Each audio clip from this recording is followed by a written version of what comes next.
Come, let us return to the Lord, for he's torn us, that he may heal us. He struck us down, and he'll bind us up. After 2 days he'll revive us. On the third day he'll raise us up, that we may live before him. Hosea 6:1-2. Hosea says God's return will be as sure as the sunrise, as the dawn, in Hosea 6:3.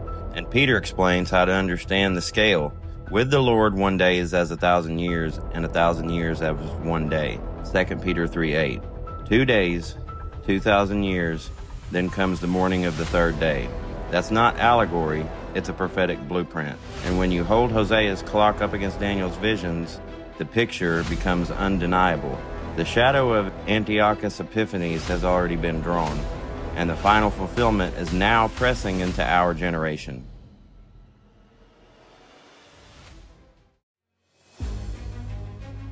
Daniel 11:21 describes Antiochus Epiphanes as the contemptible person who rose without royal majesty, slipping into power through flatteries. That was the shadow. In our day, that shadow has a mirror. Ahmed al-Shara, rising in Syria, without election or majesty, sliding into leadership through flatteries and quiet agreements.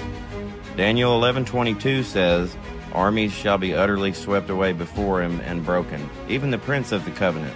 Historically, Antiochus clashed with leaders of Israel's covenant and even had Onias III, the high priest, killed. But Daniel is clear these aren't just past events. He repeatedly ties them to the appointed time and the time of the end. Daniel 11:27, 29, and 35. The mirror fulfillment belongs to the last days. That's why Daniel 9:27 matters so much here. And most of our English Bibles say this: he will make a firm covenant with many for 1 week. But the Hebrew is much better translated to this: he will cause to strengthen a covenant with many for 1 week. This is critical. The Antichrist doesn't invent a brand new covenant. He strengthens one that already exists. That's why the Abraham Accords fit perfectly here. They've been signed since 2020. They are already in motion. They simply await being strengthened with many. And when will that happen? Look at what's unfolding around us. Nations are recognizing Palestine, Arab states pushing normalization, and the world demanding a larger, binding covenant. The moment multiple nations officially sign and make it many, Daniel 9:27 will be staring us right in the face. Here's where the mirror comes into sharp focus, though. Antiochus foreshadowed the Antichrist by stopping sacrifices and setting up the abomination of desolation. But Jesus himself told us in Matthew 24:15, when you see the abomination of desolation, spoken of by the prophet Daniel, standing in the holy place, Antiochus was the preview. Jesus pushed it forward to the end of the age. That means the Antichrist will follow the same pattern that starts in Daniel chapter 11, verse 21, and then strengthening the covenant, breaking it, and setting up the abomination. Now let's be clear about the 7 years. The 1 week of Daniel 9:27 is not a man-made deadline. Hollywood's Left Behind stories made it sound like the covenant itself has a 7-year expiration date, but that's not what Scripture actually says. Please, I beg as many of you as possible, do not get your theology from Timothy LaHaye or Left Behind Hollywood stuff. The covenant is strengthened and it runs until Jesus returns. It lasts 7 years because Christ himself interrupts it at his coming, not because the covenant magically has a 7-year man-made deadline. The midpoint is broken by the abomination, but the 7-year framework ends only when the King of Kings arrives to destroy the desolator. So Antiochus foreshadowed it. Ahmed al-Shara is walking the same path. The Abraham Accords are the covenant waiting to be strengthened. The Saudi crown prince is a literal prince of the covenant.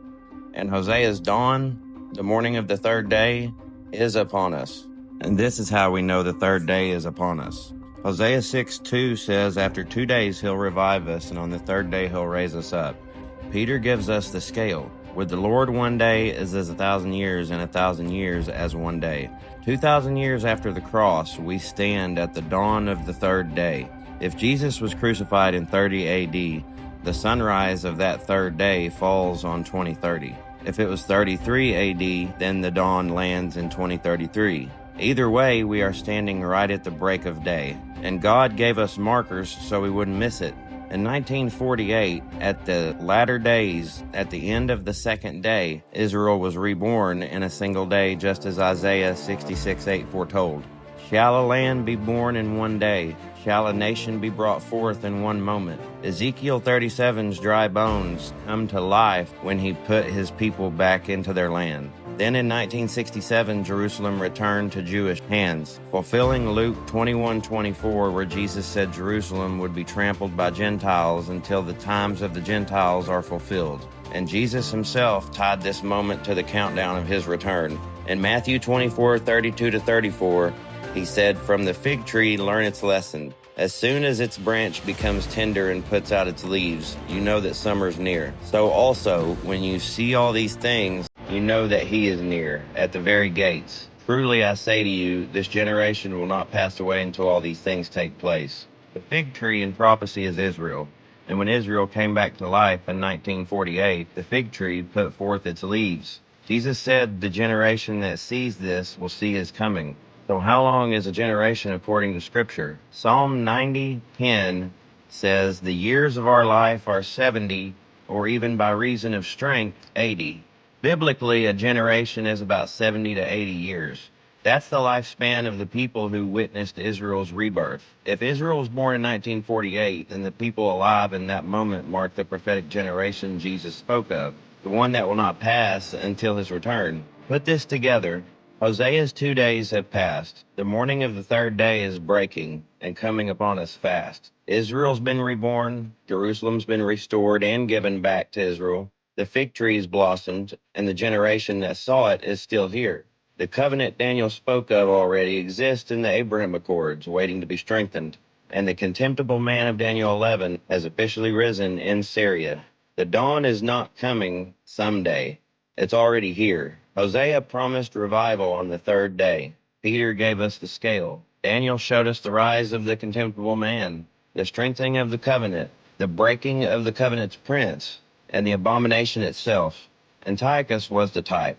The Antichrist is the fulfillment, and every sign points to the covenant being strengthened very, very, very soon. This is why Jesus said, "Watch." These aren't stories of the past. They're blueprints of the end, and we are living in that appointed time. So if this opened your eyes, please don't just scroll past. Make sure you leave a like and comment your thoughts, and share this with someone who needs to wake up and realize what's happening around us. Make sure you subscribe so you don't miss what's coming next, because we stay on top of stuff here. Because the covenant is about to be strengthened, and the prince is already in place. Prophecy is unfolding before our eyes, y'all. God bless this world, and God bless y'all and your families, and God bless these United States. Shalom, shalom, brothers and sisters. Maranatha.